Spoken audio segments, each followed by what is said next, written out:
Hello friends, कैसे हैं आप सभी। मैं Shamsher Kaushik India news point पर आपके समक्ष एक बार फिर से उपस्थित हूं। गांव मालड़ा सराय के अंदर हम बैठे हैं। मंजीत मास्टर जी हमारे साथ बैठे हैं, सरपंच पद के उम्मीदवार हैं। चुनावों की जो चर्चा है वो हरियाणा में अभी जारी है और हम यहाँ एक और सरपंच उम्मीदवार से मिलने के लिए पहुँचे हैं। इनसे करेंगे बातचीत। आप बने रहिए हमारे साथ इंडिया न्यूज़ पॉइंट पर।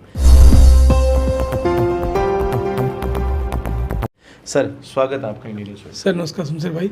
जी नमस्कार सर। ये जैसे मंजीत मास्टर जी, तो मास्टर का जो टैग है इसके बारे में बताइए एक बार। सर मैं स्कूल में टीचिंग करवाता हूँ। पिछले लगभग 2005 से मैं आरपीएफ स्कूल में टीचर हूँ और मैं क्वालिफिकेशन हिसाब से देखा जाए तो मैं एमए, जेबीटी और बीएड हूँ। अच्छा, मतलब पढ़े लिखे उम्मीदवार हो अपने आप में, है ना। बिल्कुल ठीक बात। अच्छा, तो 2005 से टीचिंग प्रोसेस इसमें चल रहा है। आपका एक टेंट का भी बिजनेस है ना। हाँ बिल्कुल, टेंट का व्यवसाय मेरा 2010 से चला हुआ है। अच्छा, हाँ जी, वो मॉडर्न टेंट हाउस के नाम से।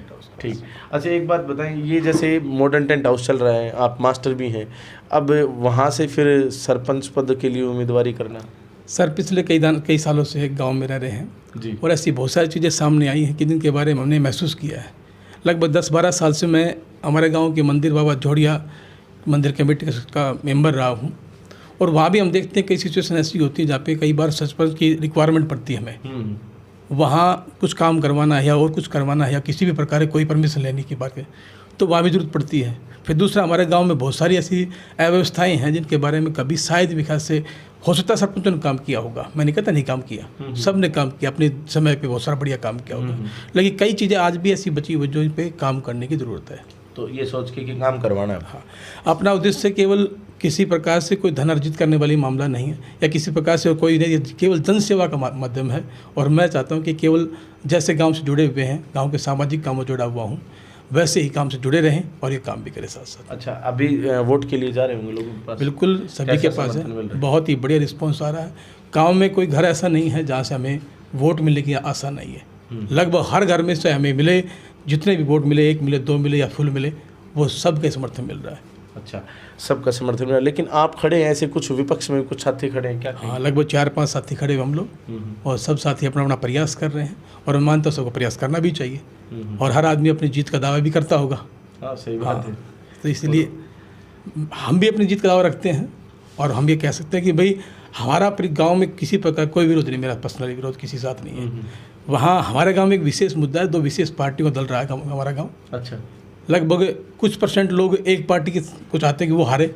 अच्छा, कुछ परसेंट लोग ऐसे हैं जो उस पार्टी को हराना चाहते हैं, लेकिन मैक्सिमम लोग जो हैं ऐसे भी हैं, कुछ लोग ऐसे हैं जो इन दोनों के साथ आना नहीं चाहते।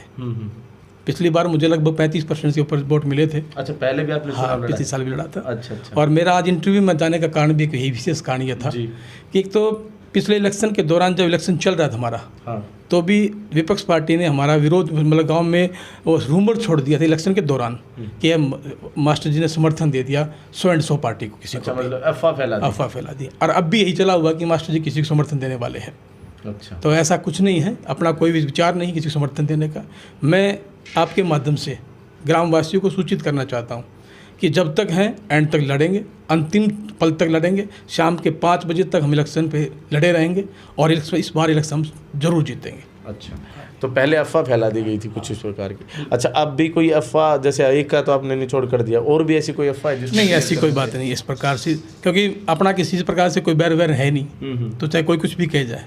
और न अपने किसी जाति दुश्मनी किसी प्रकार की नहीं है। अपना गांव में सबसे अच्छा माहौल है, अच्छा बढ़िया हमारा लोगों से टाई अप है, सब बढ़िया रिस्पेक्ट करते हैं और मैं भी सबका सम्मान करता हूं। और यही कारण है कि आज गांव के हर घर में से, चाहे वो किसी भी विपक्ष पार्टी क्यों ना हो, चाहे कोई डेड स्पुटर क्यों ना बना हुआ किसी पार्टी का, वो भी आज ये चाहता है कि भाई अगर गाँव में सरपंच बनाना है तो इसको बनाया जाए, चाहे वो बेचारा किसी वजह से उसके साथ खड़ा हुआ हो। और मैं उन लोगों का बड़ा धन्यवाद करता हूँ कि उनकी वजह से मैं डटा हुआ हूँ और उन्हीं की एक आशा से कि वो लोग मेरा साहस बढ़ाने वाले लोग हैं, मेरी हिम्मत बनाने वाले लोग हैं, ताकि मैं इस सरपंच इलेक्शन में जीत पाऊँ। जी, तो एक शिक्षित उम्मीदवार को वैसे तो कोई वोट नहीं देना चाहेगा, सभी वोट देना चाहेंगे। लेकिन एक और विशेष बात, जैसे बहुत सारे प्रलोभन दिए जाते हैं आजकल अलग अलग तरह के, जिसमें एक बहुत ही प्रचलित है शराब। तो शराब का किस प्रकार से यहाँ पर शराब रहित चुनाव लड़ रहे हैं, कैसे? सर मैं आपको बता दूं, आप गांव में पता कर लीजिए इस बारे में।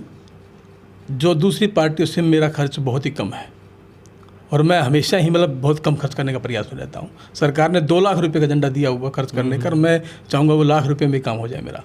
मैं ज़्यादा खर्च करना नहीं चाहता, और ये नहीं कि मैंने अनाप शनाप पैसा खर्च करना है, ये इरादा ही नहीं है।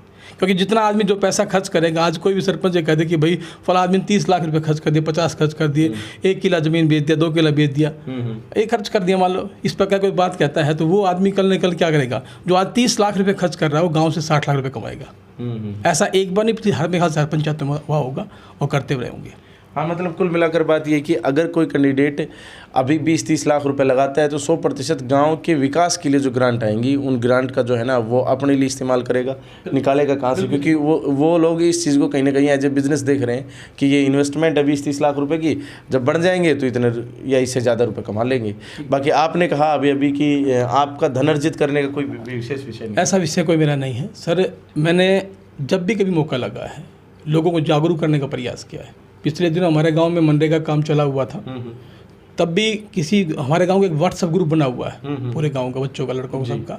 तो उसमें किसी लड़के ने मुझसे पूछ लिया कि भाई नरेगा में काम करने वाले लोगों को कितना रुपये मिलता है? तो मैंने उनको बताया 309 रुपये मिलते हैं। जनरली वहाँ पे क्या हो रखा था कि भाई वो सुबह 2 घंटे काम करते थे, 2 घंटे शाम को काम करते थे। अब वो जब वो पैसा आएगा तो किसी को 1000 मिल जाएंगे, 2000 मिल जाएंगे। तो मैंने उनको ये कहा था कि आप सुबह से लेकर शाम तक जो टाइम होता है पीरियड का, उस टाइम के सब काम करें, फिर आपको 309 रुपये नहीं मिले, मेरी जिम्मेदारी है। सही बात। और ऐसा हो ही नहीं सकता। एक सरपंच अगर चाहे तो सही मायने में कोई सरपंच बना, और सरपंच चाहे तो वो प्रत्येक गांव में, ये मेरी पॉलिसी नहीं है, सरकार की पॉलिसी है कि भाई एक आदमी को अगर 100 दिन का काम देता है, 100 दिन का काम देता है तो 300 रुपये, 9 रुपये के हिसाब से 30,000 रुपये बन गए। उसकी फैमिली, उसकी मिसेज भी है जी, 30,000 उसके बन गए। साल में एक सरपंच किसी भी परिवार में, जिस परिवार में 2 मेंबर हैं, वह 60,000 रुपये पर्सनली दिलवा सकता है।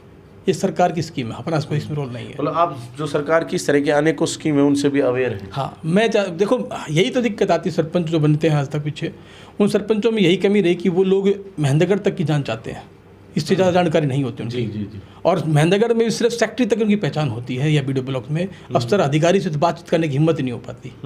और यही कारण है कि वो लोग अगला स्टेप नहीं उठा पाते हैं। अब रहा बात इस बात की, और सेक्रेटरी को लोग ये समझते हैं कि सेक्रेटरी भगवान होता है, सरपंच ही समझ ले सेक्रेटरी भगवान है। और रियल में सेक्रेटरी जो है वो एक सरपंच का पीए होता है, असिस्टेंट होता है, सेक्रेटरी है। एक तो सेक्रेटरी बताए सरपंच को ये काम करना है, एक सरपंच सेक्रेटरी को बताए काम क्या करना है, सीधी सी बात है। तो सिंपल सी वही बात है, जैसा आदमी होगा, नॉलेज जिस आदमी को होगी वो उसको काम बता सकता है। अगर हमें नॉलेज हुई तो हम सेक्रेटरी को काम बताएंगे भाई ये करना है।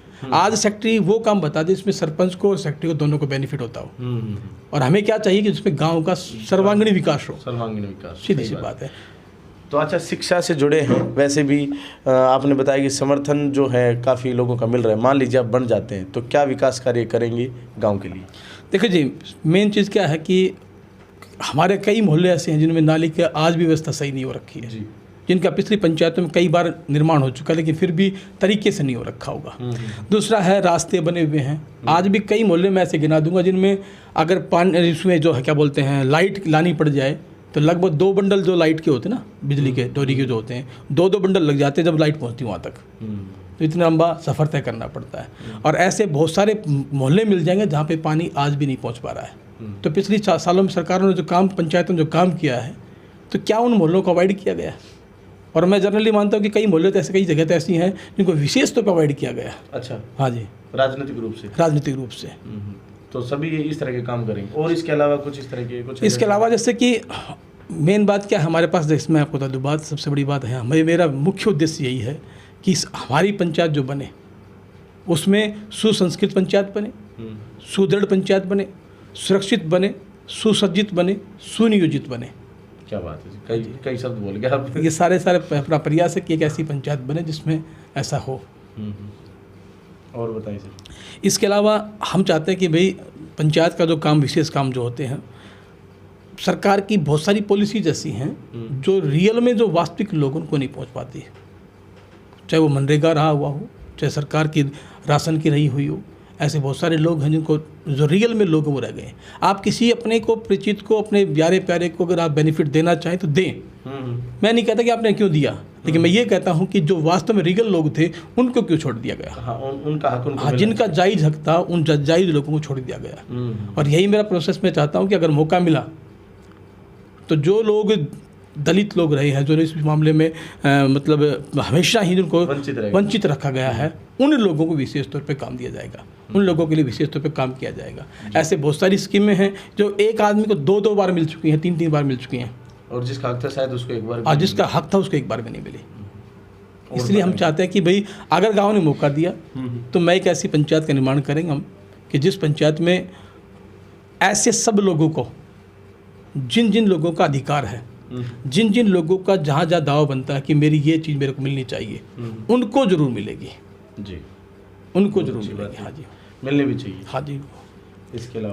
इसके अलावा तो मैं आपको क्या बताऊं, जैसे पानी की व्यवस्था बता दी मैंने आपके पास। हमारे गांव में अब भी सही व्यवस्था नहीं है पानी की, मुश्किल से 2 या 3 बोर लगे हुए हैं, उनसे सारे मोहल्ले में पूर्ति नहीं हो पाती, और 2-3 नए बोर खोदे गए हैं, बनाए गए हैं, लेकिन उन पे आज तक कनेक्शन नहीं हो पाया है।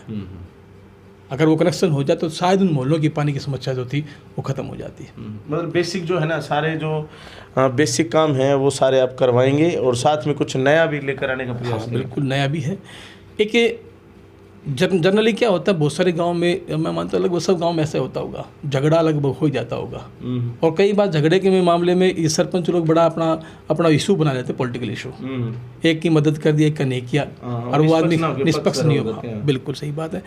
तो हम चाहते हैं कि अगर ऐसा हुआ, गाँव हमें मदद कर रहा है, हिम्मत दे रहा है और मौका भी दे रहा है, तो हम लोग हर चौराहे के ऊपर, हर उन नुक्कड़ के ऊपर विशेष कैमराज लगाएंगे, सीसीटीवी कैमराज, जिससे क्या होगा कि मैं मानता हूँ कि भाई मतलब जब सारे कैमरे लग जाएंगे तो आधी लड़ाई का जड़ तो वहीं खत्म हो जाएगी। सही बात। इसे और अनेक को जो चोरी जैसी घटनाएं हैं, या अनेक को जो अपहरण, इस तरह की छोटी बड़ी जितनी भी घटनाएं हैं, बिल्कुल घटनाएं रुकेंगी, ऐसी घटनाएं रुक जाएंगी। ऐसा इससे आज में देखो क्या होता है, आज हम मंदिर में कोई चीज़ लगी हुई, मान लो मंदिर में चोरी होती है या कहीं भी चोरी होती है, दुकान में चोरी होती है मान लो, और वहाँ पे लिख दिया जाए कि आप सीसीटीवी कैमरे की निगरानी में हैं, तो इससे 60-70% फर्क पड़ जाता है, लोग 90+ पड़ जाता है। हाँ, तो लोग वहाँ पहुँचते नहीं हैं। ठीक है, तो वैसा ही यहीं पे दूसरा, जैसे कि पिछले दिनों हर साल सुनते हैं हम लोग कि गाँव में भैंसें चोरी होती है सर्दी के मौसम में।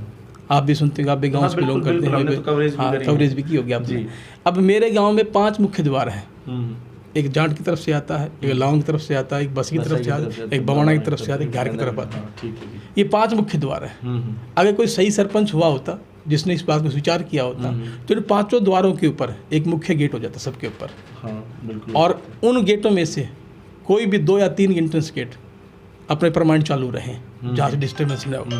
और अगर इसके अलावा भी अगर मान लो सभी पे गेट लगा दी जाए, कोई बात नहीं, तो वहाँ जब सर्दी के मौसम में जब हम लोग क्या बोलते हैं, वो घटनाएं होती है तो वो रुक सकती हैं। वहाँ पे कैमरा लग जाएंगे, कोई भी अभी चोरी करके जाए तो उन्हीं द्वार से जाएगा, या फिर जो चौकीदार गाँव में छोड़ते हैं, लगाते हैं, ड्यूटी लगाते हैं, पंचायत लगाती है उसमें, तो वो भी उन्हीं गेट पे बैठ जाएंगे, जाने की जरूरत नहीं है। सही बात, ये चीज़। चलिए सर, बहुत बहुत धन्यवाद आपका, थैंक यू। हम वीडियो को ज़्यादा लंबा नहीं कर सकते, चलिए ठीक है सर। कोई बात नहीं। मैं अंतिम शब्दों में एक ही बात कहना चाहूँगा कि मेरे गाँववासियों से एक ही निवेदन है कि इस इलेक्शन में आप अपना पूरा भरपूर ताकत लगाएं।